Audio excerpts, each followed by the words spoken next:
Okay, and so we had to pivot from traditional learning to now incorporate the machine, the self and social learning aspects into our portfolio for our employees. We can't send them, go here for traditional learning, go here for self and social, right? We can't send them into a million places. And so I'm glad Carl had that slide up there because he exactly talked about, there we go, our marketplace, right? So we needed to bring all of these pieces of content into a single location so that our employees can search and discover that content easily within the flow of their work. And so these are the different components that we, HPE, brought into our ecosystem. So you can see things like lynda.com, Safari Books, also free content, YouTube, TED Talks, Saba, our LMS, as well as Office 365. So how can we bring all these components together so that we can have a unified front in learning for our user experience? And we are in a federated learning organization, so it's not all of the learning sits under one person. There's many learning organizations inside of HPE. So how can we bring them all together so that we have a unified front? And so with that, that's why we partnered with EdCast's.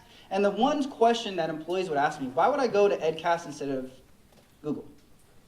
Right? I mean, it's a really, right, we're competing with Google, right? We're competing with all of these free resources out there and available. And on the bottom left here, easy to use, so consumerized of the content. It's personalized to them. I know where they sit within the organization, what they like to interact with, who's in their groups. And then finally, and I think the most important one, is those trusted sources. So you're getting content from subject matter experts within the organization, people you know and trust. So that is what's different, differentiates it from going, say, outside of the organization, doing your own search. And so traditionally, when we were thinking about learning from our HR space, we typically focused on HR topics, right? Leadership, coaching, change management. But what we started to discover as we opened up this environment to this democratization of learning is businesses coming to us. Can I get a channel?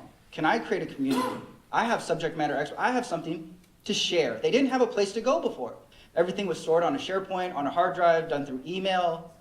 Nobody was able to tap into that knowledge. And so today, we have 177 learning channels. We launched with 70, as you saw in that original commercial. So in just 6 months, we've added 100 new channels. Only 40 of those are HR-led. So we are hands-off. We get to set people up with a platform, show them the skills, the knowledge, the insight, and let them go. 90,000 insights consumed. Those are cards, pathways, journeys. So that's them integrating with content, consuming that. And then 9K or 9,000 pieces of content created. And now I'm going to jump into exactly how we organize that content. What are some of our best examples of this democratization of learning?